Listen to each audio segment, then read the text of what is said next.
पापा, मैं तो आपकी लाडली बेटी हूं ना। प्लीज़ ऐसा मत करो मेरे साथ। मैं सहन नहीं कर पाऊंगी। बेटी कुछ नहीं होगा तुम्हें, बाकी लड़कियों की तरह तुम्हें भी पहली पहली बार तकलीफ होगी, लेकिन फिर तुम्हें भी आदत हो जाएगी इस तरह की ज़िंदगी की। मुझे क्या मालूम था कि मेरा बाप एक भेड़िया है, बल्कि बाप के नाम पर एक कलंक है। भगवान करे ऐसा बाप किसी भी बेटी को ना मिले। जब आपको मेरे बाप की करतूतों का पता चलेगा, तब शायद आप भी हैरान हो जाओगे। हेलो दोस्तों, स्वागत है आप सभी का हमारी एक और रोमांचक कहानी में। उम्मीद करती हूँ आपको ये कहानी बेहद पसंद आएगी। मेरा नाम कामनी है और मेरी उम्र 20 साल है। आज मेरा जन्मदिन है। सभी रिश्तेदार और दोस्त मेरी सालगिरह में आए हुए थे। मेरे पापा ने घर के गार्डन में ही पूरी पार्टी का अरेंजमेंट किया था, जिसकी वजह से बाहर जाने की भी कोई दिक्कत नहीं थी। मैंने अपने लिए आज ब्लैक कलर के कपड़ों का चुनाव किया था। वो कपड़ा बिल्कुल किसी जल परी की तरह था। मैं उसे पहनकर बेहद खूबसूरत लग रही थी। पूरे परिवार में ये बात कही जाती थी कि कामनी जैसी खूबसूरती किसी के पास नहीं है, और मैं खामोशी से मुस्कुराकर अपनी तारीफ स्वीकार कर लेती थी। ये सब मेरे लिए बहुत आम बात थी। मैंने बाल खोलकर आगे को किए हुए थे। मेकअप बहुत ही खूबसूरती से किया गया था, जो मेरी रंगत पर खूब जच रहा था। थोड़ी देर बाद ही एक नौकरानी ने आकर मुझे पापा का पैगाम पहुंचाया था कि आपके पापा आपको गार्डन में बुला रहे हैं। सभी मेहमान आ चुके हैं, सिर्फ आपका ही इंतज़ार है। मैंने सर को हिला दिया और अपने आप को आखिरी टच देकर मैं नीचे की तरफ बढ़ गई थी। उस कपड़े में मुझे चलने में बहुत दिक्कत महसूस हो रही थी, इसीलिए मैं बहुत संभल कर चल रही थी, क्योंकि अगर मैं गिर जाती तो मेरी बहुत बदनामी होती। इसीलिए मैं हर कदम फूंक फूंक कर रखना चाहती थी। सीढ़ियां पार करके मैं लॉन्ज में आ गई थी। मैंने चारों तरफ नज़र घुमाई तो न जाने क्यों मुझे ऐसा महसूस हुआ जैसे यहाँ कुछ गलत हो रहा है, कुछ ऐसा जो हम सबकी नज़रों से छिपा हुआ है। लेकिन मैंने सर को झटक दिया। ये एहसास तो मुझे कुछ महीनों से हो रहा था, लेकिन मैं ज़्यादा इस बात को ध्यान नहीं देती थी। मैं गार्डन एरिया में पहुंची तो पापा सामने ही खड़े हुए थे और अपने दोस्तों से बातें कर रहे थे। उनके ही एक दोस्त ने उन्हें मेरी तरफ देखने को बोला तो वो मुस्कुराए हुए मेरे पास आ गए। उनके हाथ में शराब का गिलास मौजूद था, जो मुझे बेहद बुरा लग रहा था। बेशक मैं एक ऐसे घराने से थी जहां इन तमाम चीज़ों को बुरा नहीं माना जाता था। हम जैसे लोगों के लिए शराब आम चीज़ होती है, लेकिन मैं अपने परिवार की एकमात्र ऐसी लड़की थी जो शराब से मीलों दूर रहती थी। मुझे न जाने क्यों उसे देखकर ही उबकाई आ जाती थी। पापा मेरे चेहरे के भाव को देखकर ही समझ गए थे कि मैं उनके हाथ में मौजूद शराब के गिलास को पसंद नहीं कर रही हूँ, तो उन्होंने रास्ते में आई हुई टेबल पर ही अपना गिलास छोड़ दिया था और मेरे करीब आकर मुझे प्यार से अपने गले लगाया था। गले लगाते वक्त उनका स्पर्श गलत जगह हो रहा था और ये चीज़ मुझे बहुत बुरी लगी थी। और फिर सबके सामने उन्होंने मेरे माथे पर मोहब्बत भरा किस किया था। आज पापा ने जिस अंदाज में मुझे गले लगाया था, शायद उनका स्पर्श मुझे अच्छा नहीं लगा था, इसलिए मैं थोड़ा सहम गई थी। फिर उन्होंने मुझे बर्थडे विश किया और अपने साथ लगाते हुए एक टेबल के पास ले गए और एक माइक अपने हाथ में लेकर सबका ध्यान अपनी तरफ लेने लगे। मैं अपने पापा को ही देख रही थी। जब उन्होंने मेरे लिए गाना गाना शुरू किया था, तब मैं मुस्कुरा उठी थी। पापा को गाना गाना बहुत अच्छा लगता था और उनकी आवाज़ भी बहुत अच्छी थी। सब धीरे धीरे तालियां बजाकर उन्हें सराहना दे रहे थे। इसी दौरान मेरी नज़र कोने में खड़े अपने सबसे ख़ास नौकर पर गई थी, जो हमारे घर का सबसे अच्छा नौकर था और ज़्यादातर मेरे काम वही किया करता था। किशन की नज़र मेरी तरफ ही थी। न जाने क्यों ऐसा मुझे महसूस हो रहा था जैसे किशन मुझे कुछ बताना चाहता है, लेकिन मेहमान और रिश्तेदारों की वजह से वो कुछ नहीं बोल पा रहा था। गाना ख़त्म हो जाने के बाद पापा मुझे लेकर टेबल के पास आ गए और केक कटिंग करने का कहने लगे। मैंने मुस्कुराते हुए छुरी उठाई थी और केक काट दिया था। सब जगह तालियां गूंज उठी थीं। मैंने पापा को केक खिलाया तो उन्होंने भी मुझे केक खिलाया। अभी हम यही सब कर रहे थे जब वही नौकर मेरे पास आया और मेरी तरफ एक डब्बा बढ़ाते हुए बोला, मैडम साहिबा, ये हमारी तरफ से आपके लिए तोहफा है। मैं अपनी खुशी में मगन थी। अचानक से पलटी। किशन ने आखिर हिम्मत कर ही ली थी। मैंने उसके मामूली से गिफ्ट को देखा। मैं अभी हाथ बढ़ाकर उसका गिफ्ट लेती, इससे पहले ही पापा ने उसके मुंह पर एक जोरदार थप्पड़ मारा, जिससे वो फौरन ही जमीन पर गिर गया। गिफ्ट नीचे गिरता इससे पहले ही मैंने थाम कर उसे टेबल पर रख दिया। पापा उस नौकर को देखते हुए गुस्से से बोले, तुम्हारी हिम्मत कैसे हुई मेरी बेटी को गिफ्ट देने की? तुम 2 टके के नौकर हो और मेरी बेटी को गिफ्ट दोगे? वो और कुछ कहते इससे पहले मैंने पापा के सीने पर हाथ रखा और उन्हें देखते हुए बोली, कोई बात नहीं पापा, ये तो तोहफा ही है, मैं इसे ले लेती हूँ। मैं कुछ और कहती इससे पहले ही पापा बोले, चुप हो जाओ, तुम मेरी फूल सी बच्ची हो। तुम्हें ऐसे मामूली तोहफे लेने की कोई ज़रूरत नहीं है और तुम यहाँ से निकलो। मैंने तुम्हें पहले भी समझाया था कि मेरी बेटी से दूर रहा करो, लेकिन तुम बेवजह ध्यान खींचने के लिए इसके आसपास मंडराते रहते हो। ये कहते ही उन्होंने अपने गार्ड्स को बुलाया और किशन को बाहर निकलवा दिया, जबकि मैं अपनी जगह पर सन्न सी खड़ी थी। पापा ने आज से पहले कभी भी इस तरह का व्यवहार नहीं किया था। फिर आज अचानक ऐसा क्या हो गया कि वो किशन को निकालने पर तुल गए। हालांकि ये बात तो सभी जानते थे कि मेरा सबसे अच्छा नौकर किशन ही है, लेकिन आज पापा के इस रवैये को देखकर मैं एक पल के लिए डर गई थी। ये बात सच थी कि जब पापा को गुस्सा आता था तो वो किसी की भी नहीं सुनते थे, सब कुछ तहस नहस कर देते थे। लेकिन इस पल हालात बहुत ज़्यादा अलग हो गए थे। मैंने फ़ौरन ही पापा को संभाल लिया। उनके दोस्त भी उनके करीब आ गए थे, वरना पापा का बस नहीं चलता तो वो किशन का कत्ल ही कर देते। मैंने फ़ौरन ही वो तोहफा भी अंदर भिजवा दिया। मैं बेवजह किसी के तोहफे की बेइज्जती नहीं करना चाहती थी। मुझ में इंसानियत अभी बाकी थी। पार्टी चल रही थी, लेकिन मेरा ध्यान पापा की ही तरफ लगा हुआ था कि उन्होंने आज ऐसा क्यों किया। आखिर ऐसी कौन सी नौबत आ गई जो उन्होंने मासूम किशन को घर से बाहर निकाल दिया। हालांकि मुझे पता था कि किशन की एक माँ है और 2 बहनें हैं। वो बहुत मजबूर है, तभी ये नौकरी कर रहा है, वरना मैंने देखा था कि उसके पास बहुत काबिलियत थी। वो अगर नौकरी ढूंढने निकलता तो उसे कुछ ही दिन में अच्छी खासी नौकरी मिल जाती, लेकिन वो अपना समय बर्बाद नहीं करना चाहता था। मुझे दिल से अफसोस हुआ था और मैंने दिल ही दिल में सोचा था कि अगर मेरी वजह से कुछ हो सका तो मैं ज़रूर किशन के लिए कुछ करूँगी, क्योंकि वो मेरी वजह से ही इस नौकरी से निकाला गया है। थोड़ी देर बाद मेरे कॉलेज की सहेलियां भी आ गई थीं, जिनके साथ मैं मगन हो गई। मैंने उन्हें देखते ही गुस्सा करते हुए कहा, तुम लोगों को आने में कितना वक्त लग गया? पापा ने केक भी कटवा दिया। मैं उन्हें रोक भी नहीं पाई, जबकि सबने मेरी बात का बुरा नहीं माना और तस्वीरें लेना शुरू कर दिया। समय धीरे धीरे बीतता चला गया। तकरीबन 1 बजे के बीच सब मेहमान और रिश्तेदार घर से जाना शुरू हो गए। मैंने साफ तौर पर पापा के अंदर अजीब सी हरकतें देखी थी। वो बार बार अपने माथे का पसीना पोंछ रहे थे और बेसमेंट की तरफ देख रहे थे। हमारा घर बहुत अजीब था। कभी मुझे लॉन्ज में ऐसा महसूस होता था जैसे यहाँ कुछ रहस्य हो रहा है, तो कभी बेसमेंट की तरफ लगता था कि मुझसे कुछ छुपाया जा रहा है। मगर मैंने कभी भी अपने ख्याल जाहिर नहीं किए, क्योंकि अगर मैं अपने ख्याल जाहिर करती तो बेवजह मुझे डांट पड़ जाती। पापा का कहना था कि फालतू की चीज़ों से दूर रहा करो और गलत बात बिल्कुल मत सोचा करो, जितना मैं सोचती थी। इसीलिए मैं चुप रहने में ही भलाई समझती थी। मैं कुछ सोच कर पापा के पास आई थी। उनके कंधे पर हाथ रखकर उन्हें अपनी तरफ ध्यान देने को कहा था। पापा, क्या हो गया है आपको? कब से देख रही हूँ आप मुझे बहुत उदास और परेशान लग रहे हैं। सब अच्छा है ना?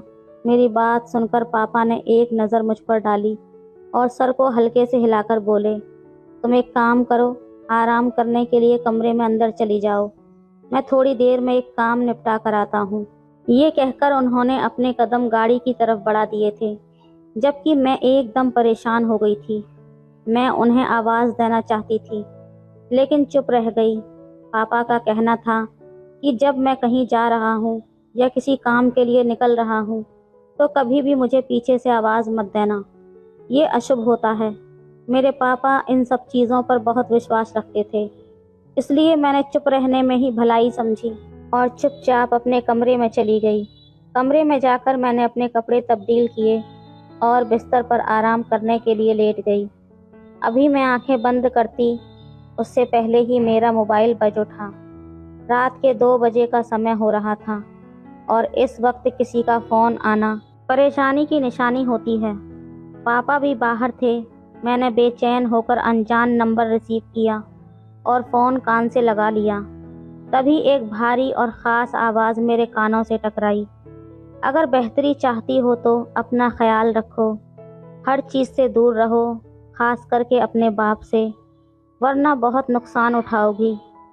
इससे पहले कि मैं कुछ कहती या समझती, उससे पहले ही मोबाइल बंद हो गया, यानी कि कॉल कट चुकी थी।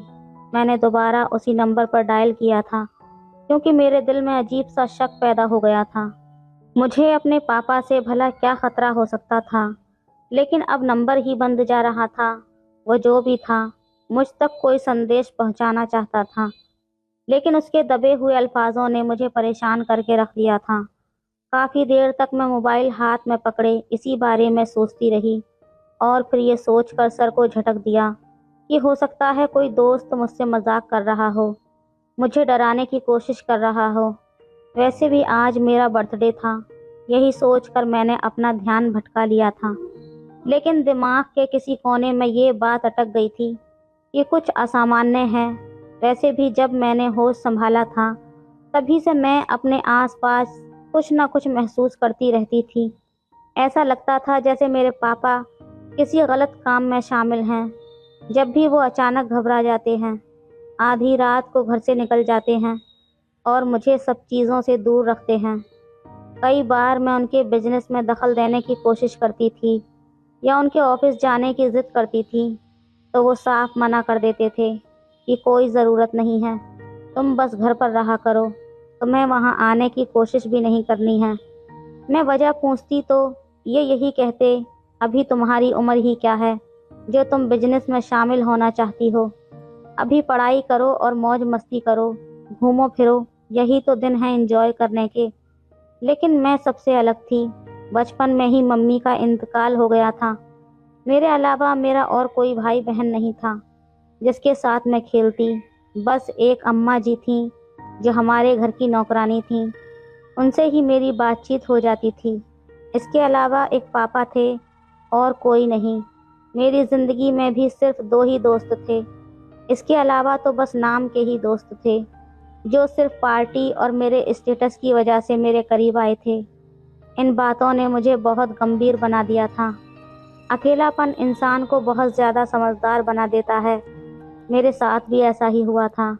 मैं यही चाहती थी कि अपनी पढ़ाई पूरी करने से पहले ही पापा का बिजनेस समझ जाऊं, ताकि बाद में जब मुझे बिजनेस संभालने की ज़रूरत पड़े तो मैं सब चीज़ें जान सकूं। लेकिन पापा मुझे हमेशा दूर कर देते थे। बेशक वो मुझे भरपूर पॉकेट मनी देते थे, कभी मुझे किसी चीज़ का ताना नहीं देते, अपनी सर आंखों पर बिठाते थे। लेकिन मैं भी इंसान थी। मैं भी चाहती थी कि मेरी ज़िंदगी में कुछ अलग हो, थोड़ी जिम्मेदारियां आएं, लेकिन पापा देना ही नहीं चाहते थे। समय धीरे धीरे गुजरता रहा, रात गहरी होती रही, लेकिन पापा का कोई नामो निशान नहीं था। मैंने उन्हें फ़ोन भी लगाया था, लेकिन पापा का नंबर बंद जा रहा था। मुझे अचानक से चिंता होने लगी थी कि आखिर पापा कहाँ चले गए। मैंने एक चादर खुद पर लपेटी और बाहर आ गई। सीधा चौकीदार के पास पहुंची, क्योंकि ज़्यादातर उसे ही पता होता था कि पापा कब और कहाँ गए हैं। यही सोचकर मैंने अपने कदम चौकीदार की तरफ बढ़ाए और उसे जगाने लगी। वो मेरी पहली आवाज़ पर ही चौंक कर उठ गया था। वो मुझे देखकर हैरान भरे लहजे में बोला, जी मैम साहब बताइए। मैं सो गया था, दरअसल थोड़ी तबीयत ठीक नहीं है। वो टूटे फूटे शब्दों में बोला था। मैंने उसकी तरफ देखा और सर को ना में हिलाते हुए बोली, कोई बात नहीं, मुझे ये बताओ कि पापा कहाँ पर हैं और कब तक वापस आएंगे। मैं उन्हें फ़ोन कर रही हूँ लेकिन उनका फ़ोन भी बंद जा रहा है। मुझे बिल्कुल नहीं नींद आ रही, बहुत परेशानी हो रही है। मेरी बात सुनकर चौकीदार ने मेरी तरफ देखा और कुछ पल के बाद बोला, मालकिन साहब ने मना किया है कुछ भी बताने के लिए। उनका कहना है कि वो जल्दी वापस आ जाएंगे, बस एक ज़रूरी काम निपटा रहे हैं। आप परेशान ना हो। अभी थोड़ी देर पहले मेरी साहब से बात हुई थी, वो बिल्कुल ठीक हैं। जबकि मैं गुस्से में बोली, मैं तुम्हें मुँह मांगी रकम दूंगी, मुझे बताओ मेरे पापा कहाँ पर हैं और क्या काम कर रहे हैं। तुम्हें बिल्कुल परवाह करने की ज़रूरत नहीं है कि तुम्हारा नाम आएगा। मैं किसी भी कीमत पर तुम्हारा नाम नहीं आने दूंगी, बस तुम मुझे। मैं कुछ और कहती उससे पहले ही उसने मेरी बात काटते हुए कहा, मालकिन लेकिन मैं ऐसा काम नहीं कर सकता। मैं साहब का बहुत वफादार आदमी हूँ। पापा के सारे नौकर उनके वफादार थे, उनसे कभी गद्दारी नहीं करते थे।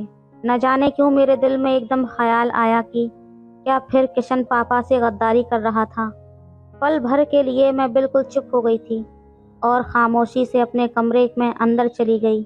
थोड़ी देर ही गुजरी थी कि अचानक से पापा की गाड़ी रुकने की आवाज़ आई थी, यानी कि पापा आ गए थे। मैंने सुकून का सांस लिया और फौरन उठकर खिड़की के पास आ गई। मेरे सोचने के बिल्कुल ठीक मुताबिक पापा ही आए थे और वो चौकीदार से कोई बात कर रहे थे। यकीनन चौकीदार मेरे बारे में ही पापा को बता रहा था। अचानक ही पापा ने मेरी तरफ देखा था। मैं खिड़की के पास थी। मैं फौरन ही 2 कदम पीछे हट गई। जो भी था, मैं अपने पापा से घबरा जाती थी।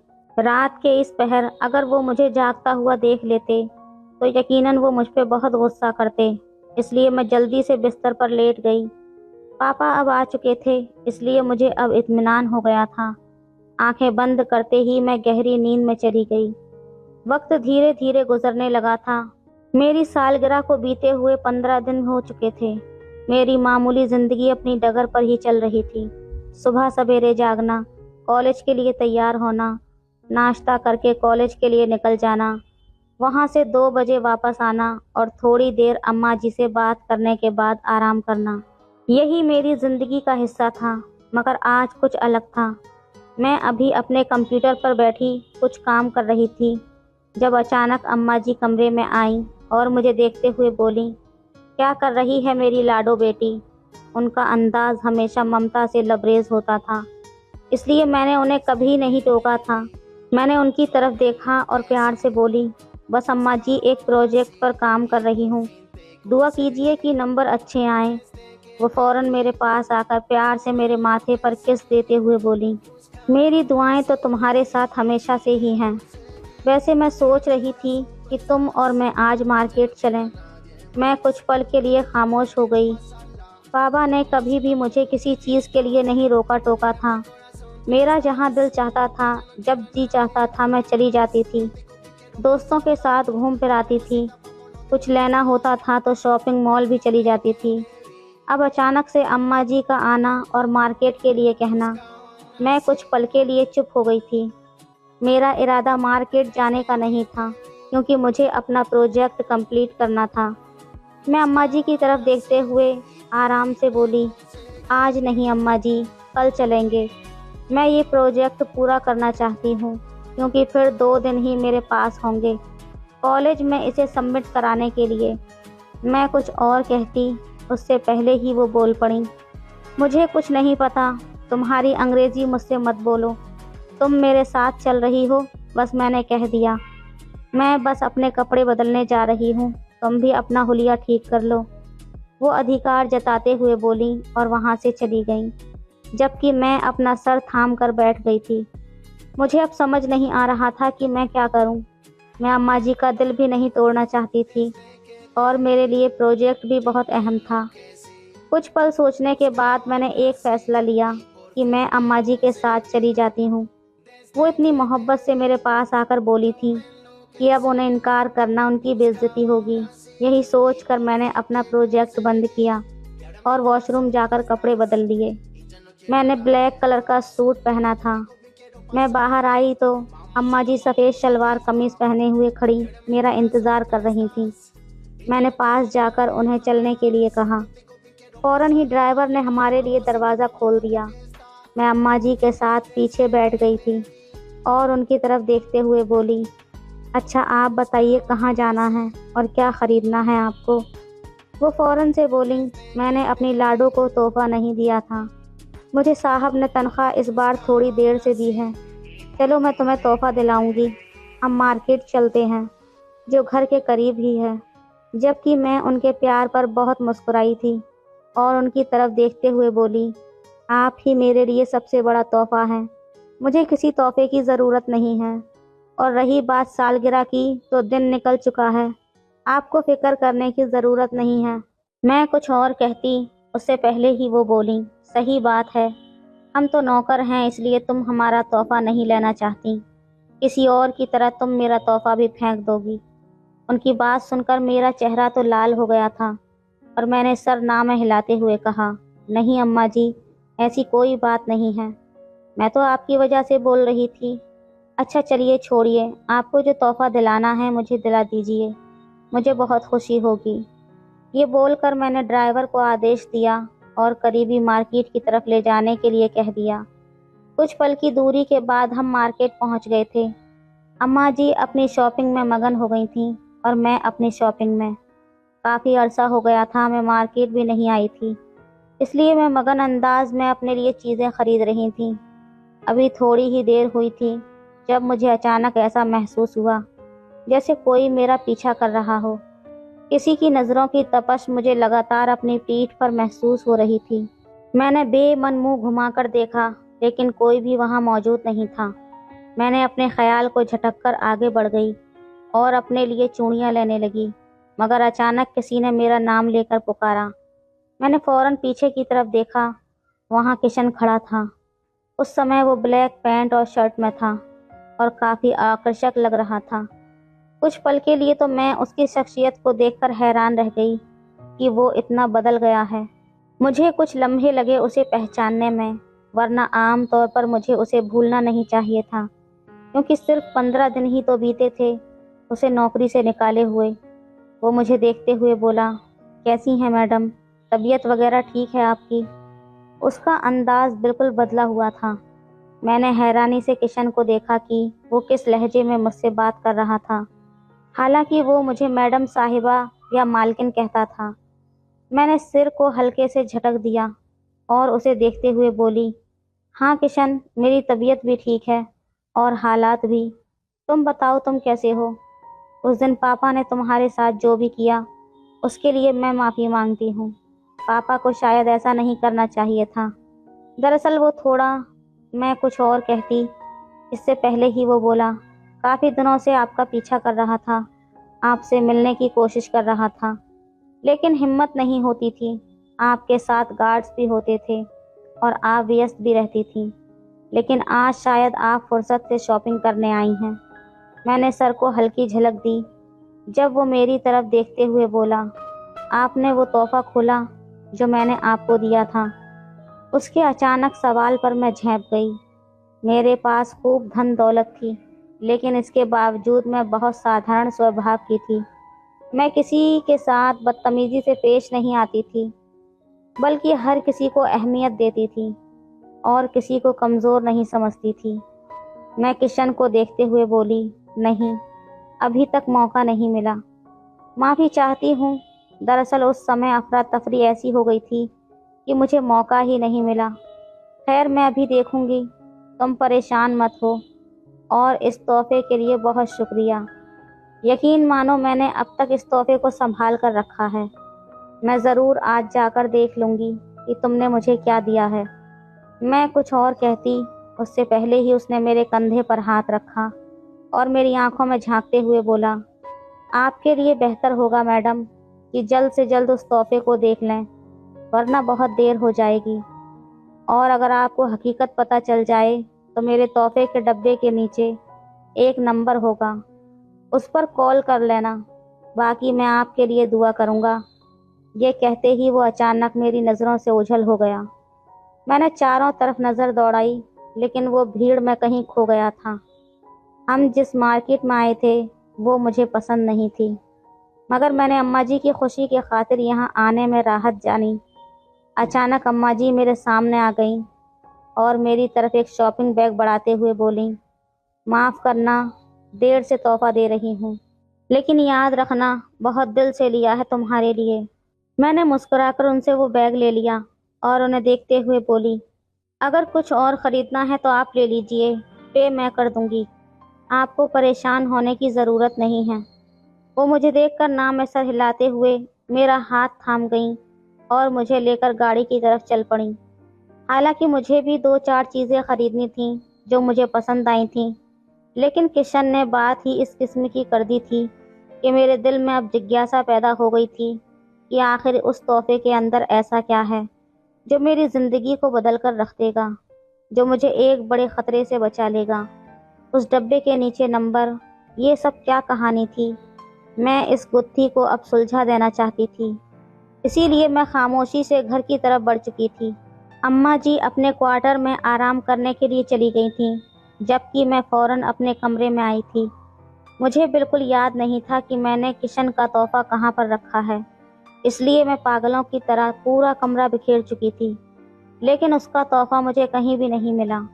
अचानक ही मुझे याद आया था कि मैंने वो तोहफा एक नौकर के ज़रिए घर के अंदर भेज दिया था, इसलिए मैं एकदम नौकर को याद करने लगी थी और फ़ौरन ही मेरी आंखें चमक उठी थीं। वो नौकर अम्मा जी की ही रिश्तेदार थी। मैं फ़ौरन नीचे आई थी और रानी को आवाज़ देने लगी। मेरी एक दो आवाज़ के बाद ही रानी मेरे सामने किसी बोतल के जिन्न की तरह सामने आ गई। मैं उसको देखते हुए सवालिया अंदाज में बोली, रानी मुझे सच सच बताओ, तुमने उस तोहफे का क्या किया था?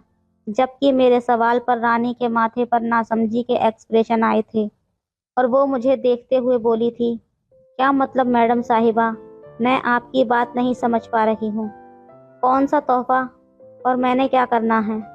मैंने अपनी बात पूरी करते हुए कहा, मेरा मतलब है मेरी सालगिरह वाले दिन मैंने तुम्हें एक लाल रंग का डिब्बा दिया था और कहा था कि इसे अंदर रखवा दो। वो दूसरा तोहफा। मेरी बात सुनकर उसके चेहरे पर से एक साया सा लहराया था।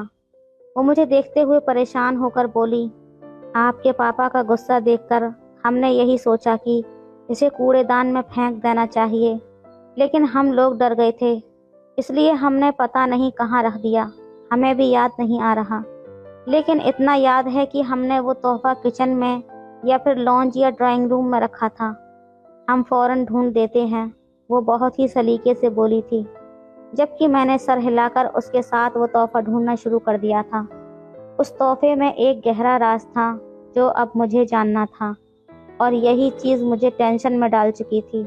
मैं और रानी थोड़ी ही देर में लॉन्च भी बिखेर चुके थे, लेकिन कहीं भी हमें वो तोहफा नहीं मिला।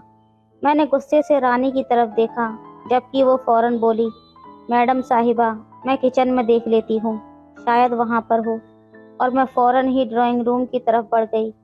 मेरे लबों पर बस एक ही बात थी कि वो तोहफा मुझे किसी भी कीमत पर चाहिए। आखिर पता तो चले कि उस तोहफे में ऐसा क्या है जो मेरी ज़िंदगी बदल सकता है, जो मुझे एक खतरे से दूर कर सकता है। मैं ड्राइंग रूम में ही छान रही थी जब अचानक मुझे एक ड्रॉअर में एक तोहफा मिल गया।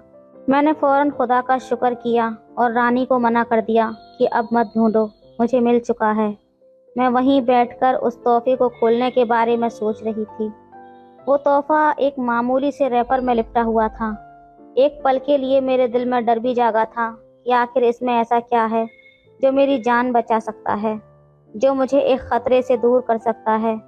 यही बातें मुझे अजीब कश्मकश में डाल रही थीं। चंद पल वहीं बैठकर उसे बंद तोहफे को देखती रही और फिर कुछ सोचकर अपने कमरे की तरफ बढ़ गई। यहाँ पर पापा का कोई कैमरा भी हो सकता था। उसके अल्फाजों से साफ जाहिर था कि जो भी मामला है वो पापा से जुड़ा हुआ है। इसलिए मैं अपने कमरे में आ गई और बिस्तर पर बैठकर मैंने वो रैपर खोलकर एक तरफ रख दिया। मेरा दिल ज़ोर ज़ोर से धड़क रहा था और जैसे ही मैंने वो डब्बा खोला, उसके अंदर एक ख़त मौजूद था। मेरे माथे पर बल आए। आखिर इस खत के अंदर क्या है और फिर जब मैंने वो खत निकालकर पढ़ना शुरू किया, मेरे कदमों तले ज़मीन निकल गई। ऐसा लग रहा था जैसे आसमान मेरे सर पर आ गिरा हो। मेरी रूह तक कांप गई। कुछ सोचकर मैं अपनी जगह से खड़ी हुई। मैंने वो डब्बा अपने हाथ में ही ले रखा था, क्योंकि मुझे याद था कि उसने कहा था इस डब्बे के पीछे एक नंबर मौजूद है। मैं वो डब्बा हाथ में थामकर नीचे आई थी। जो भी मामला था लॉन्ज और बेसमेंट का ही था। मुझे इन दोनों जगहों पर ही शक था और इस खत में भी इन दो जगहों का ही जिक्र किया गया था। मैं लॉन्ज के कदरे कोने वाले हिस्से में आ गई और जब मैंने अपना पांव जोर जोर से कोने वाले फर्श पर मारा तो मुझे लोहे की आवाज़ आनी शुरू हो गई। मैंने सब कुछ सोचकर आंखें बंद कर लीं। मुझे अपने बाप से इस हरकत की बिल्कुल उम्मीद नहीं थी। मैं अभी इस जगह को खोल कर नहीं देख सकती थी, क्योंकि मेरे आसपास बहुत से नौकर मौजूद थे। मेरा इरादा अब बेसमेंट की तरफ जाने का था, लेकिन मैं अभी दिन के वक्त नहीं जा सकती थी, क्योंकि सब लोग जाग रहे थे और मैं नज़रों में आ सकती थी। इसलिए मैं अपने कमरे में आकर बैठ गई। मैंने अपना सर थाम लिया था। उस खत के अंदर जो लिखा था वो ये था, मैं किशन हूँ, लेकिन मैं एक खुफिया एजेंसी से आया हूँ आपकी मदद करने के लिए। हम आपके बाप के खिलाफ सबूत इकट्ठा कर रहे हैं, इसीलिए मुझे फौरन ही आपके यहाँ बतौर नौकर भेजा गया है। जिसे आपके पापा ने चुना था, हमने उसे रास्ते से हटा दिया था, यानी उसे ख़त्म नहीं किया, बल्कि उसे समझाकर दूसरी नौकरी दिलवा दी थी। उसकी जगह मैं आ गया था, आपके पापा के साथ रहने की कोशिश करने लगा था। तब कहीं जाकर मुझे सारा मामला समझ आया। दरअसल आप अपने बाप की संतान नहीं हैं, आपको गोद लिया गया है। आपके पापा कभी बाप नहीं बन सकते, इसलिए उन्होंने अपनी झूठी पहचान बनाने के लिए आपको अपनी बेटी बना लिया। आपके पापा का काम बहुत ही खतरनाक है। वो लोग अगवा करते हैं, खास करके लड़कियों को, और फिर उनके अंग निकाल कर बेच देते हैं। ज़्यादातर लड़कियां बेसमेंट में होती हैं और जब उनका कत्ल हो जाता है तब उन्हें दफना दिया जाता है, और ज़्यादातर लड़कियों को आपके लॉन्च के उस कोने में मौजूद एक जगह पर फेंक दिया जाता है, जो बिल्कुल एक टैंक की तरह अंदर की तरफ बना हुआ है, ताकि ना किसी को पता चले और ना ही कोई सबूत मिले। अगर आप मेरा साथ देना चाहती हैं और अपने बाप को बेनकाब करना चाहती हैं तो मेरे इस नंबर पर कॉल कर लीजिएगा। मुझे आपकी ज़रूरत पड़ेगी, क्योंकि अगर आप अपने बाप को बेनकाब नहीं करेंगी तो कुछ दिनों बाद आपका सौदा भी हो जाएगा। आप जब पार्टी में गई थीं तब ज़्यादातर क्लाइंट बाहर से आए थे। उन सब के सामने आपको ले जाया गया था ताकि वे लोग आपको पसंद कर लें।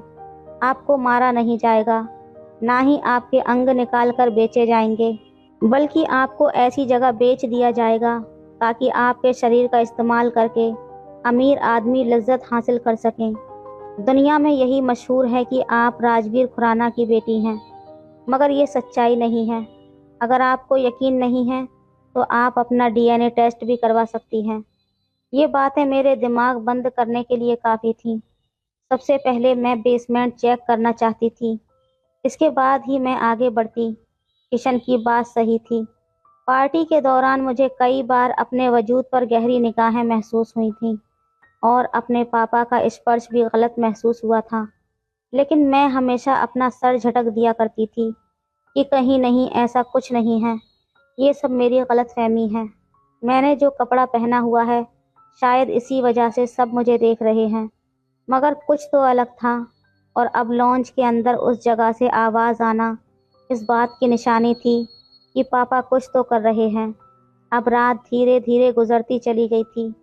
जैसे ही शाम के साए ढले, तमाम मुलाजिम अपने क्वार्टर में चले गए थे। सिर्फ एक चौकीदार और कुछ गार्ड्स ही मौजूद थे, जिनका ध्यान बेसमेंट की तरफ बिल्कुल भी नहीं था। मैंने बहुत एहतियात के साथ करीब 11 बजे के बीच अपने कमरे से निकलकर बेसमेंट की तरफ रुख किया। मुझे बस एक ही डर था कि कोई मेरी तरफ मुतवज्जा न हो जाए। मेरे लबों पर सिर्फ एक दुआ थी कि पापा भी न आएं, क्योंकि अगर मुझे इस वक्त कोई देख लेता तो मेरे लिए बहुत बड़ी मुश्किल पैदा हो सकती थी। मैंने बहुत एहतियात से वो रास्ता पार किया। जब मैं बेसमेंट के करीब आकर उसके दरवाजे को देख रही थी तो तो चंद सेकंड के लिए मैं अपनी जगह पर खामोश खड़ी रही। न जाने क्यों मुझे वाज़े तौर पर ऐसा महसूस हो रहा था कि अंदर लड़कियां मौजूद हैं। मैंने अपने कदम बेसमेंट की तरफ बढ़ाए। मैं बार बार पीछे मुड़कर भी देख रही थी कि कोई मुझे देख न ले, और जब मैंने दरवाज़ा खोलने की कोशिश की तो दरवाज़ा बड़े ताले से बंद कर दिया गया था। मेरी नज़र बार बार पीछे की तरफ जा रही थी, क्योंकि मुझे ये डर लग रहा था कि बाबा ने अगर अंदर लड़कियां रखी होंगी तो वो यहाँ से गाफिल नहीं हो सकते। मेरे फौरन एक छोटी सी झुर्री से अंदर झांका था और किशन की बात सच साबित हो गई थी। पापा बाकी लड़कियों को अगवा करके बेसमेंट में रखे हुए थे। कुछ लड़कियों को शारीरिक तौर पर इस्तेमाल करने के लिए आगे भेजा जा रहा था। मुझे यकीन नहीं आ रहा था कि मेरा बाप इस हद तक जा सकता है। पैसों की लज्जत इंसान को ये सब करने पर मजबूर कर देती है। मैंने तसव्वुर भी नहीं किया था। मुझे हैरानी तो इस बात की थी कि मेरे बाप ने मेरा ही सौदा कर दिया था। बेशक मैं उनकी बेटी नहीं थी, लेकिन उन्होंने मुझे पाला था, मुझे प्यार दिया था, मुझे हर ऐशो आराम और माला माल रखा था जो एक पिता अपनी औलाद को देना चाहता है। मैं अपने कमरे में आकर अपने पापा के बारे में सोच रही थी। अगर उस समय मैं स्वार्थी हो जाती, उन लड़कियों के बारे में नहीं सोचती तो मुझ पर लानत थी। मैं भी तो एक लड़की थी और मेरी जान को भी खतरा था। अगर मैंने किसी और से संपर्क नहीं किया होता तो मैं भी बुरी तरह से फंस सकती थी, और बेसमेंट में मौजूद वो मासूम लड़कियां भी जान की बाजी हार सकती थीं। मैंने थोड़ी देर तक इसी बारे में सोचा कि आखिर मुझे क्या करना चाहिए। क्या मुझे फ़ोन कर देना चाहिए? क्योंकि अगर मैं फ़ोन कर देती तो मुझे गवाही देनी थी और इसके बाद पापा की ज़िंदगी ख़त्म हो जाती। मेरी गवाही बहुत मायने रखती थी, क्योंकि मैं उनकी संतान थी, उनके साथ रहती थी। मुझसे ज़्यादा मेरे पापा को कोई नहीं समझ सकता था। कानून भी मेरी गवाही को तुरंत मान लेता।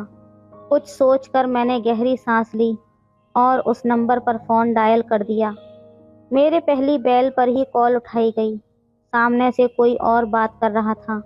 मैंने धीरे धीरे उसे सारी स्थिति से अवगत करवा दिया था और बताया कि मैं तुम्हारे साथ हूँ, तुम्हें जो भी करना है तुम कर सकते हो। जब किसी ने मेरा शुक्रिया अदा किया और तुरंत ही आधे घंटे बाद वो पूरी फोर्स के साथ हमारे घर आ पहुँचे। मैंने सोचा भी नहीं था कि मैं इस हद तक जाऊंगी। मुझे आज समझ आया था, मेरी तन्हाई, मेरी खामोशी, मेरी समझदारी अब किस काम आई थी। बेशक तन्हाई इंसान को खोखला कर देती है, लेकिन कुछ तन्हाई इंसान को इतना समझदार बना देती है कि वो अपनी ज़िंदगी को संवार लेता है। किशन ने फ़ौरन ही पापा को अरेस्ट करवा दिया था, जबकि पापा मुझे बेयकीनी निगाहों से देख रहे थे। उन्हें वाकई यकीन नहीं आ रहा था कि मैं इस हद तक पहुंच गई, जिस हद से पापा मुझे हमेशा दूर रखते थे। फ़ौरन ही उन्हें जेल कर दिया गया था, और जब मैंने गवाही दी तो उनकी ज़िंदगी ख़त्म हो गई थी। उन्हें फांसी के फंदे पर चढ़ा दिया गया था। पापा का ज़्यादातर पैसा हराम का था, इसीलिए उन सभी पैसों को भी मैंने चैरिटी में दे दिया था, क्योंकि पापा के बाद उनका वारिस मैं ही थी। मैंने बस अपनी ज़िंदगी के मुताबिक अपने पास पैसे रखे थे और उससे कारोबार शुरू किया था और दिल लगाकर उसमें मेहनत करने लगी थी। कभी कभी मुझे मेरे पापा याद आते हैं, लेकिन जब उनकी हरकतें याद आती हैं तो मेरा दिल फटने के करीब आ जाता है, क्योंकि उन्होंने जो किया था उसकी माफ़ी नहीं थी। उनके साथ यही होना चाहिए था। इतनी बड़ी मुसीबत से निकालने के लिए सबसे बड़ा हाथ किशन का था, जिसकी मैं तहे दिल से शुक्रगुजार हूँ और मैं उसे एक अच्छा दोस्त भी मानती हूँ। तो दोस्तों, आपकी क्या राय है? क्या मैंने अपने पापा के साथ ठीक किया? अपनी राय कमेंट में ज़रूर दें। वीडियो अच्छी लगे तो लाइक करें, शेयर करें, सब्सक्राइब करें। धन्यवाद। भाभी घर पर नहीं थी और उनके 2 साल के बेटे ने जिद की कि वह दूध पिएगा। वह किसी भी हालत में चुप नहीं हो रहा था, इसलिए मैंने उसे अपने सीने से लगाकर दूध पिलाने का फैसला किया। तभी भाई कमरे में आ गए। मैंने कोई चादर नहीं ओढ़ी थी। जब भाई ने मुझे उस हालत में देखा, उनकी नजरें बदल गईं। वे मुझे अपने बिस्तर पर लेटा दिया और जोश में मुझे लगातार 2 घंटे तक मेरी चीखें निकली। हेलो दोस्तों, आज की इस कहानी में आप सभी का स्वागत है। मेरा नाम आरती है और दीप्ति मेरी भाभी का नाम है। भाभी मेरी सहेली की तरह थी, मुझे बहन जैसी मानती थी। भैया और भाभी शहर में रहते थे और मैं गांव में माता पिता के साथ। भाभी ने अपने बेटे के जन्मदिन के लिए मुझे 3 दिन पहले ही बुलाया था। उसकी शादी को 5 साल हो चुके थे और उसके बेटे का पहला जन्मदिन था जिसे वह बड़े धूमधाम से मनाने वाली थी। उसने खास मुझे फोन करके बुलाया था और बहुत रिक्वेस्ट किया था। जन्मदिन वाले दिन मैं तैयार होकर भाभी के घर पहुंची। डेकोरेशन हॉल में जाते ही भाई ने मुझे गले से लगा लिया। मैंने उनसे भाभी के बारे में पूछा तो उन्होंने कहा कि रोहन बहुत रो रहा था, इसलिए दीप्ति उसे दूध पिलाने के लिए अंदर गई है। लगभग 1 घंटे में जन्मदिन की पार्टी शुरू होने वाली थी। मैंने भाई को कई दिनों के बाद देखा था। जन्मदिन के बाद जब मैं बाकी मेहमानों की तरह अपने घर जाने लगी तो भाभी ने मुझे रोक लिया। उसने कहा कि सुबह तक सभी मेहमान चले जाएंगे और फिर हम दोनों बाहर घूमने चलेंगे। उसने मुझे रुकने के लिए कहा। मैं भी घर में रहकर बहुत बोर हो चुकी थी, इसलिए मैंने रुकने का फैसला किया। मेरे माता पिता भी मुझे वहां ठहरने की अनुमति दे दी। अगले दिन सभी मेहमान चले गए और फिर भाभी और मैंने समय साथ बिताने का मजा लिया। मुझे घर में एक अलग कमरा दिया गया था और वहां आए हुए 3 दिन हो चुके थे। आने के बाद से ही मैं देख रही थी कि रोहन ने भाभी को बहुत परेशान कर रखा था। भैया और भाभी को एक दूसरे के साथ समय बिताने का मौका भी नहीं मिल रहा था। इसीलिए एक दिन मैंने भाभी से कहा कि अब रोहन 2 साल का हो गया है और उसे माँ की इतनी जरूरत नहीं होगी। आप उसे एक दिन मेरे पास छोड़ दो और आप दोनों बाहर घूमने चले जाओ। भाभी ने कहा कि रोहन मेरे पास नहीं रहेगा। मैंने उसे वादा किया कि मैं रोहन की अच्छी तरह से देखभाल करूंगी। फिर मुझ पर भरोसा करके भाभी अगले दिन भैया के साथ बाहर चली गई। उस दिन रोहन पूरे दिन मेरे पास था। मैंने उसे बहुत अच्छे से खिलाया और खाना बना दिया। वह मेरे पास बहुत खुश होकर रहा। शाम को 9 बजे भाभी घर लौटी और रोहन को मेरे पास खेलते हैरान रह गई। फिर भाभी ने कहा कि वह अपने माता पिता के पास भी इतने शांति से नहीं रहता। रोहन वास्तव में मेरे साथ बहुत खुश था। रात को सोते समय वह जिद करने लगा कि मैं उसके पास ही सोऊं। उसकी जिद के कारण मैं भाभी के कमरे में सो गई और भाभी मेरे कमरे में सो गए। आधी रात को अचानक मुझे अपने शरीर पर किसी का हाथ महसूस हुआ। पहले तो मुझे लगा कि वह रोहन होगा, लेकिन धीरे धीरे मुझे समझ में आया कि यह किसी बड़े आदमी का हाथ है। जब मैंने उठकर देखा तो सामने भाई खड़े थे। आधी रात को वे मेरे शरीर पर हाथ क्यों फेर रहे थे यह मुझे समझ में नहीं आ रहा था। मैंने उनसे पूछा कि क्या हुआ। तब उन्होंने मुझसे माफी मांगी और अपने कमरे में चले गए। अगले दिन भी ऐसा ही कुछ हुआ। भाई मेरे शरीर पर हाथ फेरने लगे। आज तो उनका स्पर्श ऐसी जगह पर हुआ जिससे मैं सहम सी गई थी और उनके कमरे से बाहर चली गई। भाभी गहरी नींद में थी, इसलिए उसे भैया की हरकतें समझ में नहीं आ रही थी। जैसे ही मैं उनके कमरे से बाहर आई, भाई भी मेरे पीछे आ गए। मैंने उनसे कुछ कहने की कोशिश की, तभी उन्होंने कहा कि सॉरी आरती, मैंने तुम्हें दीप्ति समझ लिया। रात के अंधेरे में उनसे गलती हो गई होगी, इसलिए मैंने उन्हें माफ कर दिया और फिर से अपने कमरे में सोने चली गई। कुछ दिन बीत गए और रोहन मेरे साथ बहुत घुल मिल गया। एक दिन सुबह नाश्ते के समय मैंने भाभी से कहा कि अब मुझे घर जाना चाहिए। भाभी ने कहा, आरती प्लीज मेरे लिए कुछ दिन और रुक जाओ, मुझे 1 महीने का एक कुकिंग कोर्स ज्वाइन करना है। अब रोहन तुम्हारे साथ अच्छा घुल मिल गया है, इसलिए मैं तुम्हें बता रही हूँ। तुम उसकी देखभाल करोगी तो मैं निश्चिंत होकर अपना कोर्स पूरा कर सकूंगी। पिछले 3-4 महीनों से मैं यह कोर्स करना चाहती थी, लेकिन रोहन किसी के पास भी नहीं रहना चाहता था। अब जब तुम यहाँ हो तो मैं अपना कोर्स आराम से कर सकती हूँ। कुछ ही दिनों की बात है, दोपहर में 2 घंटे का मेरा क्लास होगा। भाभी मुझसे विनती करने लगी। तभी भैया बोले, आरती तुम दीप्ति को अपनी दोस्त कहती हो तो अपनी भाभी के लिए कुछ दिन और रुक नहीं सकती। उनका आग्रह बढ़ता जा रहा था, इसलिए मैंने वहां रुकने का फैसला किया। मैंने उन दोनों को हाँ कहा। फिर भाई ऑफिस के लिए निकल गए। उनके जाते ही भाभी ने मुझे गले लगा लिया और धन्यवाद किया। उसने कहा, तुम्हारे सहयोग से मैं अपना कोर्स पूरा कर सकूंगी। ये कोर्स कुछ ही दिनों का है। एक बार जब मैं कुकिंग सीख गई तो धीरे धीरे अपना खुद का बिजनेस खड़ा करूंगी। भाभी का आनंद देखकर मैं भी खुश थी। एक दिन दोपहर को भाभी अपने क्लास के लिए गई थी। उस समय रोहन मेरे पास था। अचानक वह रोने लगा तो मैंने उसके लिए दूध लाने के लिए किचन में गई। दूध गर्म हो रहा था और मैं किचन में खड़ी थी। अचानक भाई न जाने कहां से आ गए और उन्होंने पीछे से आकर मुझे जोर से गले लगा लिया। एक पल में ही उन्होंने मेरी गर्दन पर जोर से काट लिया। उनके काटने से मेरी गर्दन में जलन होने लगी। मैं जोर से चीखी और पीछे मुड़ी, तब भाई मुझसे दूर हो गए। मुझे देखते ही वे बोले, आरती, तुम मुझे लगा कि दीप्ति हो। तुमने दीप्ति के कपड़े पहने थे, इसलिए मुझे गलतफहमी हो गई। मैंने कहा ठीक है और रोहन की दूध की बोतल लेकर कमरे में चली गई।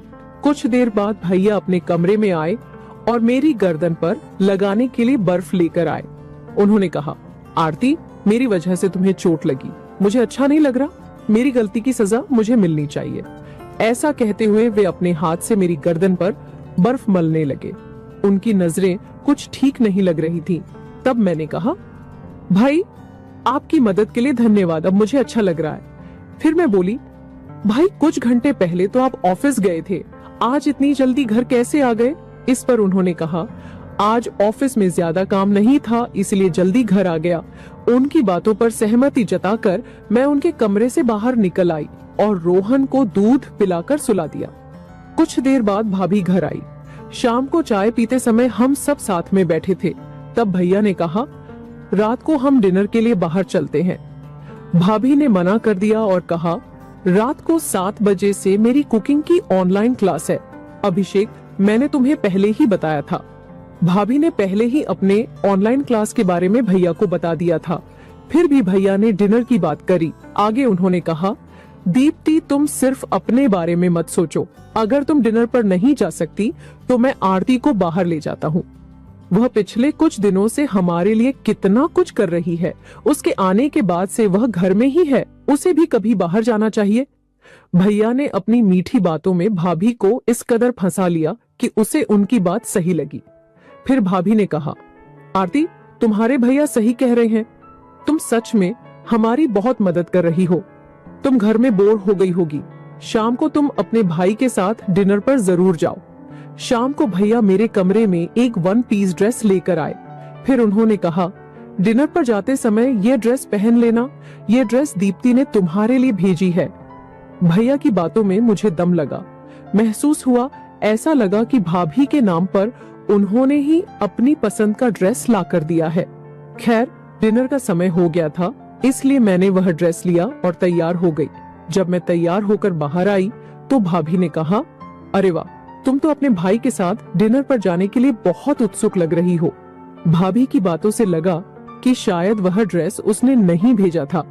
मैं उससे कुछ पूछने ही वाली थी कि भैया बोले, दीप्ति, तुम्हारे क्लास का समय हो गया है, अब हम भी निकलते हैं। रात को जल्दी घर आ जाएंगे। मैं भैया के साथ डिनर के लिए निकल पड़ी।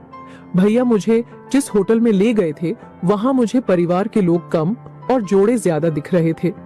वहां का माहौल बहुत ही रोमांटिक था, लेकिन मैं अपने प्रेमी के साथ नहीं बल्कि अपने भाई के साथ डिनर पर आई थी। खैर, माहौल चाहे जैसा भी हो, मुझे क्या, ये सोचकर मैं आगे बढ़ी। भाई ने मेरे गले में हाथ डालकर होटल में प्रवेश किया। डिनर करते समय भी वे बार बार मेरे खुली टांगों पर हाथ रख रहे थे। मैं जितनी बार उनसे दूर सरकती, वे उतनी बार मेरे पास आ जाते थे। जल्दी से जल्दी डिनर खत्म करके हम घर पहुंचे। फिर रात को भाभी के कमरे में सोने के लिए मैंने मना कर दिया। उस रात मुझे ऐसा लगा कि मेरी वजह से भाभी और भैया को एक दूसरे के साथ समय बिताने का मौका नहीं मिल रहा। रात को मैंने भाभी के सामने भैया से कहा, आज आप अपने कमरे में सो जाइए, मेरी वजह से आप दोनों के बीच दूरी नहीं होनी चाहिए। इस पर भैया ने कहा, हमें साथ सोने की कोई जरूरत नहीं है। इतना कहकर वे दूसरे कमरे में चले गए। भैया का व्यवहार और बातें यह बता रही थीं कि उन्हें अपनी पत्नी में कोई दिलचस्पी नहीं है। भैया के जाने के बाद मैं भाभी के कमरे में गई। भाभी का चेहरा उदास दिख रहा था। मैंने उससे पूछा, भाभी, क्या तुम्हारे और भैया के बीच सब कुछ ठीक है? भैया तुम्हें पहले जैसा प्यार करते हैं ना? इस पर भाभी ने कहा, हाँ सब ठीक है। डिलीवरी के बाद से मेरी सेहत काफी बिगड़ गई है और वजन भी बढ़ गया है। तभी से तुम्हारे भैया मुझसे थोड़ा दूर रहने लगे हैं, लेकिन मैं जल्दी ही अपने लिए और उनके लिए भी दुबली हो जाऊंगी। फिर उसने मुझसे पूछा, तुम अब तक शादी क्यों नहीं की? तुम्हारी उम्र अब 25 साल हो गई है, अब तुम्हें शादी कर लेनी चाहिए। इस पर मैंने कहा, मुझे मंगल दोष है। माता पिता कहते हैं कि मंगल दोष वाली लड़की की शादी मंगल दोष वाले लड़के से ही होनी चाहिए। मैं 25 साल की हो गई हूँ, लेकिन अभी तक मुझे मेरा परफेक्ट जीवन साथी नहीं मिला है, इसीलिए मैं अभी तक सिंगल हूँ। फिर भाभी ने कहा, तुम्हारी तरह खूबसूरत और सुडौल शरीर वाली लड़की पर किसी भी आदमी की बुरी नजर पड़ सकती है। तुम पुरुषों से थोड़ा संभल कर रहना। बातों बातों में हम सो गए। अगले दिन भाभी अपने क्लास के लिए गई। उस समय रोहन मेरे साथ खेल रहा था। खेलते खेलते वह सो गया और मैं भी उसके पास सो गई। कुछ समय बाद रोहन नींद में रोने लगा और मुझे अपनी माँ समझने लगा। रोहन रो रहा था, तभी मैंने भाभी को कॉल लगाई, लेकिन वह कुकिंग क्लास में थी, इसलिए फोन नहीं उठा सकी। आज रोहन मुझे अपनी माँ समझ रहा था। उसे चुप कराने के लिए मैंने उसे दूध की बोतल दी, लेकिन वह दूध पीने को तैयार नहीं था। काफी समय गुजर गया, लेकिन उसका रोना बंद नहीं हुआ। आखिरकार मैंने उसे अपनी गोद में लिया और उसे दिलासा दिया। मैंने उसे अपनी छाती से लगाया ताकि उसे माँ की तरह महसूस हो। भाभी को घर आने में 2 घंटे थे और मुझे रोहन को इतने समय तक रोता हुआ ठीक नहीं लगा, इसलिए मैंने कुछ समय के लिए रोहन की माँ की भूमिका निभाने का नाटक किया। मैंने उसे अपनी छाती से लगाया और उसे दिलासा दिया, और कुछ समय बाद मैं भी सो गई। अचानक मेरी नींद खुली तो मैंने देखा कि भैया मेरे सामने खड़े थे। वे कमरे में कब आए और मुझे कब से देख रहे थे मुझे नहीं पता। भैया की नजर मुझे ठीक नहीं लगी। रोहन को शांत करने के लिए मैंने उसे अपनी छाती से लगाया था, लेकिन बाद में मैं अपने कपड़े ठीक करना भूल गई थी और वैसे ही सो गई थी। भाई मुझे उस हालत में देख रहे थे और उनकी नजरें लाल हो रही थी। फिर मैंने जल्दी से अपने कपड़े ठीक किए। तब भाई ने मेरा हाथ पकड़ा और उन्होंने मुझे बिस्तर की ओर खींचा। मैं बहुत डर गई थी, पर भैया के साथ मेरा हमेशा से एक अलग संबंध था। फिर भैया ने कुछ ऐसा किया जिससे मैं शांत हो गई। थोड़ी देर बाद रोहन नींद से जाग गया। हम उसे खिलाते हुए हॉल में बैठे थे। तभी भाभी क्लास से वापस आई। उसने हमें अलग नजरों से देखा और तुरंत रोहन को हमारे बीच से उठा लिया। रात को किचन में खाना बनाते समय भाभी का व्यवहार थोड़ा अलग लगा। उसने कहा, आजकल तुम रोहन को अपने से ज्यादा जोड़ने लगी हो। उसके पिता को भी अपने से जोड़ने की कोशिश मत करो। भाभी 1 माह से पहले एक पत्नी थी और उसे अपने पति की चिंता हो रही थी। मैंने उसके कंधे पर हाथ रखकर कहा, आप बिल्कुल भी चिंता मत करो, ना तो आपका पति बुरा है और ना ही आपकी सहेली। इसके बाद भी भाभी मेरे साथ थोड़ा अजीब व्यवहार कर रही थी। खाना खाते समय भाभी ने कहा कि आज उसकी क्लास का आखिरी दिन है और जब उसकी क्लास खत्म हो जाएगी तो मुझे अपने घर जाना होगा। भाभी की बात सुनकर भैया का चेहरा पीला पड़ गया। मैं भी घर नहीं जाना चाहती थी क्योंकि भैया और मेरा रिश्ता अलग होने लगा था। मुझे यकीन था कि भैया कोई ना कोई रास्ता निकाल ही लेंगे, क्योंकि वे मुझसे इतने आकर्षित हो गए थे कि मुझे जल्दी से जाने नहीं देंगे। उस रात सोने से पहले भाभी ने मुझे ताना मारा, आरती याद रखना कि तुम्हारे भैया शादीशुदा हैं और उन्हें कोई दोष नहीं है। मुझे इसकी परवाह नहीं थी कि उसने क्या कहा। अगले दिन भाभी 9 बजे अपनी क्लास के लिए निकली क्योंकि आज उसका आखिरी दिन था। भैया भी रोज की तरह समय पर ऑफिस के लिए निकले, लेकिन जैसे ही भाभी घर से निकली भैया घर आए और उन्होंने मुझे पानी का गिलास लेकर अपने कमरे में बुलाया। पानी का गिलास लेकर मैं भाई के कमरे में गई। जैसे ही मैं उन्हें पानी का गिलास देने के लिए हाथ बढ़ाई, उन्होंने मेरा हाथ पकड़ लिया। फिर भाई बोले, आरती तुम मुझे और कितना इंतजार कराओगी? मैं तुम्हें पहले ही कई बार इशारे कर चुका हूँ। भले ही तुम इतने लंबे समय से मेरे सामने हो, लेकिन मैं तुम्हारे साथ उतना समय नहीं बिता सका जितना मैं चाहता हूँ। कल तुम्हें उस हालत में देखकर मेरी आंखें चमक उठी थीं। दीप्ति आज पूरे दिन घर पर नहीं है। हमारे पास आज पूरा दिन है एक दूसरे के साथ समय बिताने के लिए। मैंने भी भैया की बात मान ली, लेकिन उनसे एक सवाल पूछा। मुझे नहीं लगता कि आप शादीशुदा होते हुए भी मेरे करीब आ रहे हैं। अगर इसके वजह से आपका रिश्ता टूट गया तो भाभी को बुरा लगेगा। फिर आप उसे क्या जवाब देंगे? भैया बोले, आरती तुम कुछ ज्यादा ही सोच रही हो। दीप्ति सिर्फ मेरी पत्नी है। मैं अब उससे प्यार नहीं करता। मैं उसे कुकिंग क्लास करने दे रहा हूँ क्योंकि मेरी नौकरी छूट गई है, ताकि वह कुछ पैसे कमाकर मेरी मदद कर सके। नहीं तो मुझे उससे कोई खुशी नहीं मिलती। अगर तुम्हें कोई आपत्ति नहीं हो तो हम शादी कर सकते हैं। रोहन तुम्हें अपनी मम्मा मानता है। फिर भैया ने मुस्कुराते हुए मुझे अपनी बाहों में ले लिया। मैं भी प्यार से उनकी बाहों में चली गई। भाई ने मेरा दुपट्टा फेंक दिया और मेरे सीने को दबाने लगे। तभी हमारे कमरे का दरवाजा खुला और भाभी हमारे सामने खड़ी थी। वह मुझे भैया की बाहों में देखकर चौंक गई। जैसे ही मेरी नजर भाभी पर पड़ी, मैंने भैया को धक्का देकर अपने से दूर कर दिया और भाभी के पास आकर खड़ी हो गई। भैया ने भाभी से कहा, दीप्ति तुम आरती को उसके घर भेज दो। जब मैं अपनी फाइल लेने के लिए घर आया तो आरती ने मौका पाकर मुझे गले लगा लिया। भैया मेरे बारे में बुरी बातें फैला रहे थे। उन्होंने भाभी को बताया कि मैं उनके साथ संबंध बनाना चाहती थी। इसके बाद भाभी मुझे गुस्से से देखने लगी। फिर भाभी ने मुड़कर भैया को जोरदार थप्पड़ मारा और बोली, मैंने सब सुन लिया है नीच आदमी। जब से आरती पानी का गिलास लेकर इस कमरे में आई थी तब से मैं फोन पर सब सुन रही हूँ। कल रात आरती ने मुझे तुम्हारी सच्चाई बता दी थी। मैंने अनजाने में आरती पर आरोप लगाए, लेकिन अब सब जान चुकी हूँ कि तुम आरती को यहाँ रुकने के लिए क्यों जोर दे रहे थे। कल रात उसने तुम्हारे असली रूप को सामने लाने के लिए तुम्हारे साथ नाटक किया था। तुमने उसके साथ जबरदस्ती करने की कोशिश की। मैं समझ गई हूँ कि तुमने ऑफिस में भी किसी महिला कर्मचारी के साथ छेड़छाड़ की होगी, इसलिए तुम्हारी नौकरी चली गई। अब समझ में आया कि तुम हर महीनों में नौकरी क्यों बदलते रहते हो। पिछले 5 सालों से तुम मुझे बेवकूफ बना रहे हो। मैं घर का सारा सामान संभाल कर रखती थी और तुम बाहर लड़कियों पर पैसे उड़ाते रहे। आरती ने मुझे वह अतरंग संदेश भी दिखाए जो तुमने उसे भेजे थे। मैं भाभी के सामने भैया का असली रूप लाना चाहती थी और अब वह सामने आ चुका था। भैया ने मुझसे गलत संबंध बनाने के लिए बार बार मनाने की कोशिश की, लेकिन मैं भाभी को जोखिम में नहीं डाल सकती थी। पिछले कुछ दिनों से भाभी को मुझ पर और भैया पर शक हो गया था, इसलिए वह मुझे चिढ़ा रही थी।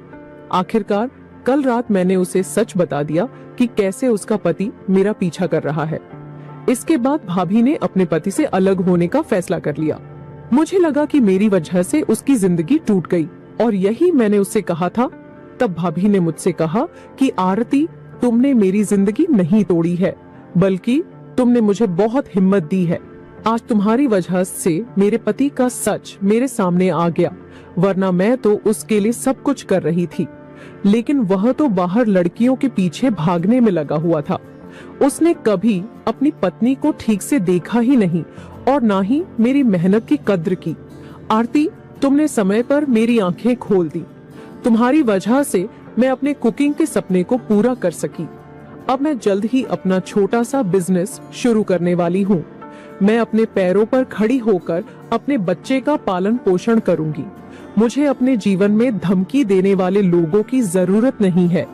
भाभी ने मुझे धन्यवाद दिया और कहा कि नकली रिश्ते से बाहर निकलने में मैंने उसकी बहुत मदद की।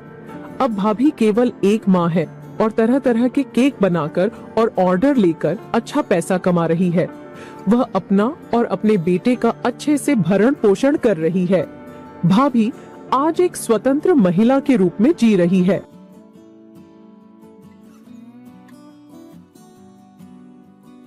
मेरी शादी के 6 महीने बाद ही मैं विधवा हो गई थी। मेरे ऊपर दुखों का पहाड़ टूट गया था। मेरे पति का एक छोटा भाई भी था जो हमेशा मुझे घूरता ही रहता था। वह मुझसे नजदीकियां बढ़ाना शुरू कर दिया। वह मेरी हर जरूरत का ध्यान रखने लगा और मेरे सामने अजीब सी हरकतें भी करने लगा, जिसे मैं खूब अच्छे से समझ रही थी, लेकिन मैं उसके भाई की विधवा थी, इसलिए उसके साथ ये सब करना गलत लग रहा था।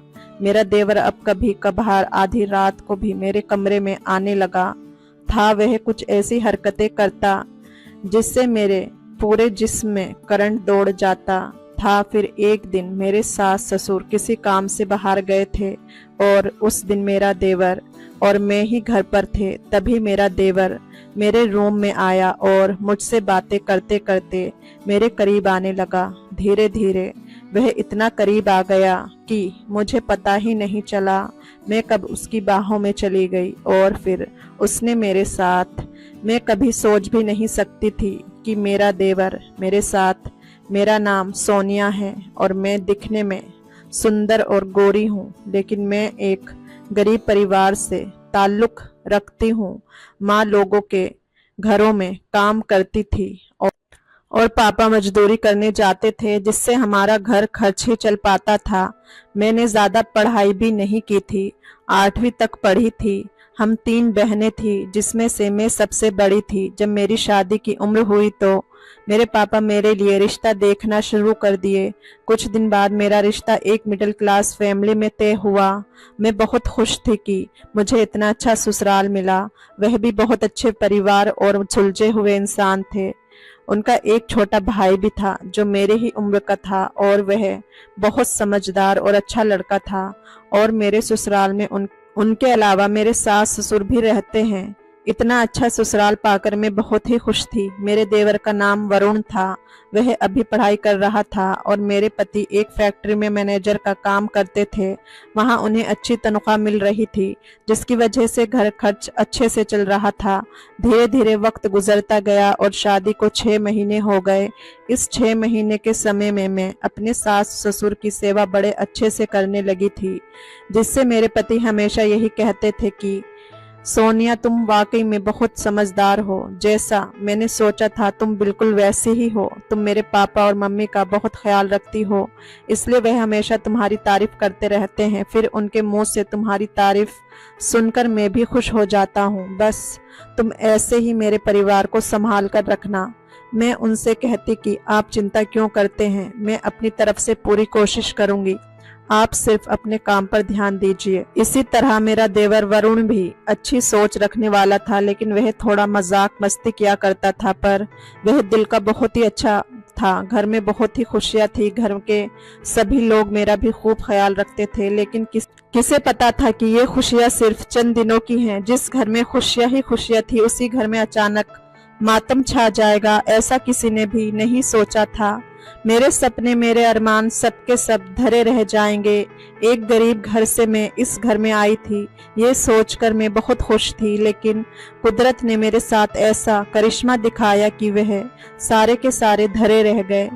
एक दिन जब मेरे पति अपने काम से घर आ रहे थे तो रास्ते में ही उनका एक्सीडेंट हो गया और मौके पर ही वह खत्म हो गए। जब ये खबर हम सबको मिली तो जैसे हम सबके ऊपर पहाड़ गिर पड़ा हो। मैं अभी 25 साल की थी और मैं विधवा हो गई थी। मेरी शादी को अभी 6 महीने हुए थे।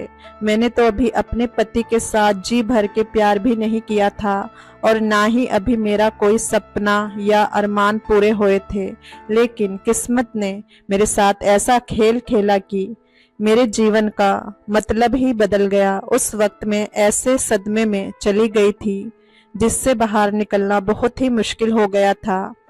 कुछ लोग मुझे तसल्ली दे रहे थे, लेकिन मेरी आंखों से आंसू रुकने का नाम नहीं ले रहा था। मैं यूं ही बस रोए जा रही थी, पर इस तरह से कब तक रोती। धीरे धीरे आंखों से आंसू गिरने भी बंद हो गए थे। इस घटना को 1 महीना गुजर जाने के बाद अब मैं देख रही थी कि मेरे सास ससुर का रवैया मेरे लिए बदलता जा रहा था। वह अब पहले जैसा व्यवहार बिल्कुल नहीं करते। मैं भी क्या कर सकती थी, क्योंकि मेरी तो दुनिया ही लुट चुकी थी। जब तक पति थे तब तक मुझे बहुत मान सम्मान मिला था, लेकिन अब पति के जाने के बाद सब कुछ उल्टा चल रहा था। घर में बस एक देवर ही था जो मेरी तकलीफों को अच्छे से समझ रहा था, लेकिन वह भी बेचारा क्या कर सकता था। मैं अपने कमरे में बैठी ये सोच रही थी कि मैं अपने माँ बाप के पास चली जाऊं, लेकिन अब मैं उन्हें और तकलीफ नहीं देना चाहती थी क्योंकि उनकी हालत पहले से ही खराब थी और अगर मैं भी चली जाऊंगी तो उनको बहुत मुश्किलों का सामना करना पड़ेगा। अब चाहे जो भी हो, मैं यही रहकर सब कुछ सहन करूंगी क्योंकि मैं इस घर की बहू हूँ, इसलिए मेरा भी इस घर में हक था। अब तो मेरी सास मुझे ताने भी देने लगी थी। वह कहती कि तू मेरे बेटे को खा गई, अगर तुझसे अपने बेटे की शादी ना की होती तो आज मेरा बेटा जिंदा होता, लेकिन ये मेरी भूल थी कि शादी तुझसे की। सास की इस तरह की बातें मेरे सीने में किसी तीर की तरह लगती थी। ऐसा लगता था जैसे अब मुझे जीना ही नहीं चाहिए। आखिर इसमें मेरी क्या गलती थी? क्या मैंने खुद अपने पति को मारा था? पति के जाने का दुख मेरे अंदर कितना है ये मैं लफ्जों में बयान नहीं कर सकती। घर की हालत अब दिन ब दिन खराब होती जा रही थी, लेकिन मेरा देवर इस बात को बखूबी समझ रहा था। फिर उसने अपनी पढ़ाई बंद कर दी और अपने लिए नौकरी ढूंढना शुरू कर दिया। उसने मुझे समझाया कि भाभी, आप माँ की बातों का बुरा मत माना करो क्योंकि माँ और पिताजी पुराने ख्याल के हैं, इसलिए वह इन सब बातों को समझ नहीं पा रहे हैं। मैं भी अपने देवर वरुण की बात को मान जाती थी क्योंकि वह हमेशा से ही मुझे खुश देखना चाहता था और मेरे से इतने प्यार से बात करता था कि मैं उसकी बात मान जाती थी। वह मुझे हमेशा खुश देखना चाहता था, लेकिन मेरे अंदर जो तकलीफ थी उसे मैं कैसे भूल सकती थी। मैं अभी सिर्फ 25 साल की विधवा थी। मेरे तो अभी मौज करने के दिन थे, लेकिन मैं तकदीर की मारी थी, इसलिए मुझे सिर्फ दुख ही दुख मिल रहा था। मुझसे अब एक नौकरानी की तरह घर का काम कराया जा रहा था, जिससे मेरी हालत और भी ज्यादा खराब होती जा रही थी। कुछ दिन के बाद मेरे देवर को एक ऑफिस में काम मिल गया और वह काम पर जाने लगा था। वो रोज सुबह जाता और शाम को ही वापस आता था। फिर सास ससुर के सोने के बाद मेरे कमरे में आ जाता था। कमरे में आने के बाद फिर मुझसे बातें करने लगता। वह मेरे लिए चोरी छुपे कुछ ना कुछ लेकर आता। वह मेरा पूरा ध्यान रखता। मैं उसे कहती कि वरुण, तुम मेरे लिए ये सब मत लाया करो, कहीं माँ को पता चल गया तो हमारे बारे में गलत सोचेंगी। मेरी बातों को सुनकर कहता, भाभी आप चिंता मत करिए, आप बस अपना ध्यान रखिए। वरुण मुझे हर तरह से समझने का प्रयास करता। फिर मैं भी क्या कर सकती थी, उसकी बातों का मन रखना ही पड़ता था क्योंकि जो इंसान हमारी कदर कर रहा था, अगर मैं उसकी कदर ना करती तो ये मेरे संस्कार के खिलाफ होता। वक्त यूं ही गुजर रहा था। मुझे हर दिन अपनी सास के ताने सुनने पड़ रहे थे, लेकिन मैं सास को कुछ नहीं कह पाती थी। मुझे पता था कि अगर मैं सास से ज्यादा कुछ कहूंगी तो वह मुझे और ज्यादा जलील करेगी, इसलिए मैं चुपचाप उनकी बातों को सुन लेती थी। शनिवार के दिन वरुण के ऑफिस की छुट्टी थी। उस दिन घर के काम निपटाने के बाद मैं अपने कमरे में बैठकर अपने पति को याद कर रही थी। उनकी यादों में मेरी आंखें नम थी। उनके रहते मैं कितनी खुश थी, लेकिन अब तो मेरे लिए जीना मुश्किल हो गया था। तभी मेरा देवर मेरे कमरे में आ गया। वह मेरी आंखों में आंसू देखकर कहने लगा, भाभी आप रो क्यों रही हो? अब जो चला गया वह तो दोबारा वापस नहीं आ सकता। अगर इस तरह से अपने आप को तकलीफ दोगी तो आपकी तबीयत ज्यादा ना बिगड़ जाए। मैंने देवर से कहा कि वरुण, तुम मेरी इतनी फिक्र क्यों करते हो जबकि आपकी माँ मुझे हर रोज ताने मारती है। आखिर इसमें मेरा क्या कसूर है? पति के जाने का दुख मुझे भी तो है, क्या वह इस बात को नहीं समझती है? मैं ये सब कुछ अपने देवर वरुण से कह रही थी और रोए जा रही थी।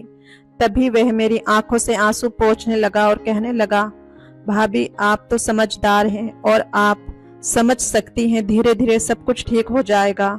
मैं हमेशा आपके साथ हूँ, आप चिंता मत करिए। वरुण की ऐसी बातें सुनकर मैं उसे गले लगकर रोने लगी। घर में एक वही तो था जो मुझे समझ सकता था और मेरा ख्याल भी वही रखता था।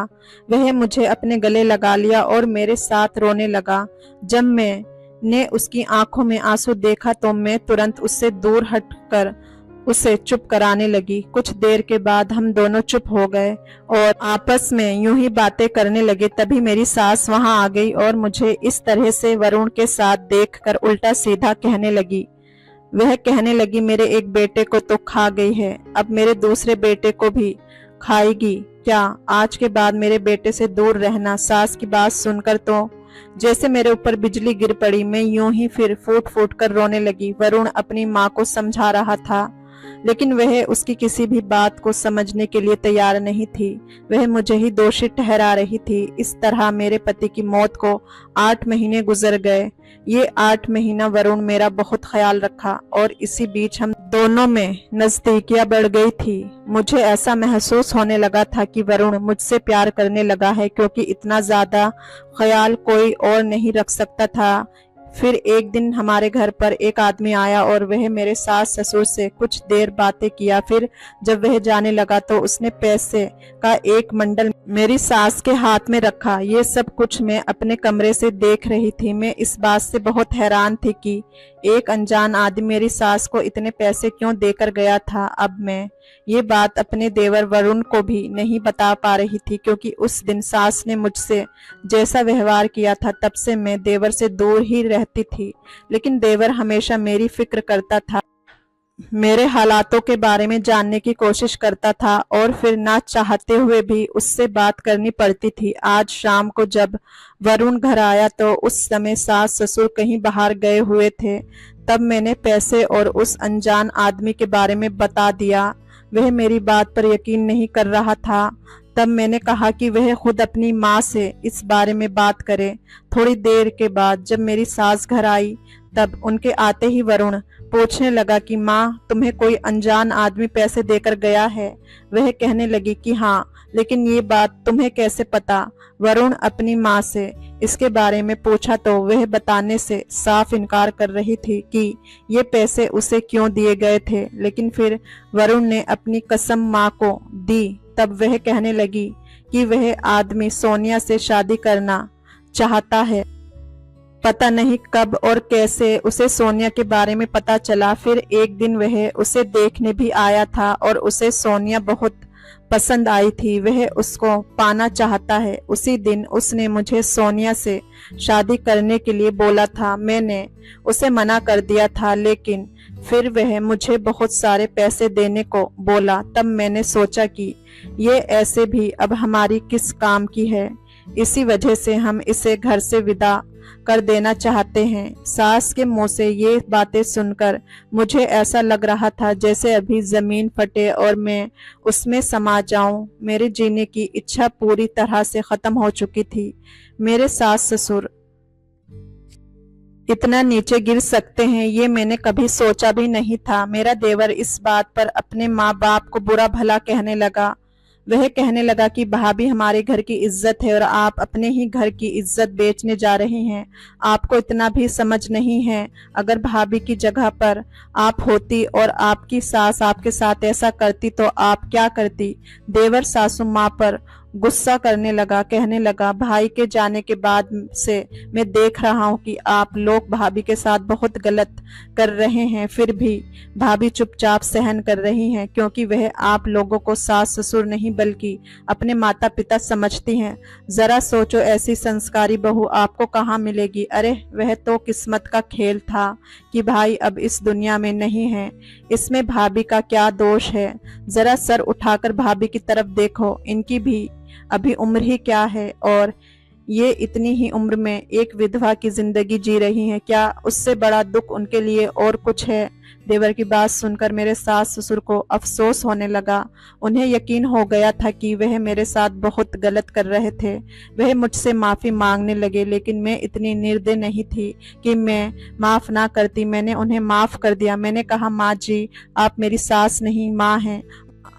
आपको मुझ पर पूरा अधिकार है। आप कुछ भी कह सकती हैं। मेरी बात सुनकर वह रोने लगी और मुझे गले से लगा लिया। उसके बाद मेरे सास ससुर ने मेरी शादी वरुण के साथ करने का फैसला कर लिया। उन्होंने मुझसे इस बारे में पूछा। मैं अपने पति को तो कभी नहीं भूल सकती थी, पर मैंने अपने आप में महसूस किया कि मैं भी वरुण से प्यार करने लगी हूँ। वैसे भी अभी मेरी उम्र ही क्या थी और अभी से अकेले पूरी जिंदगी गुजारना बहुत मुश्किल है, इसलिए मैंने अपनी सास को अपनी मंजूरी दे दी।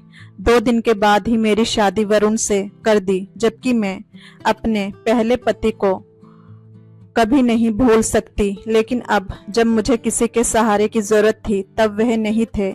ऐसे में मेरे पास कोई दूसरा रास्ता भी नहीं था।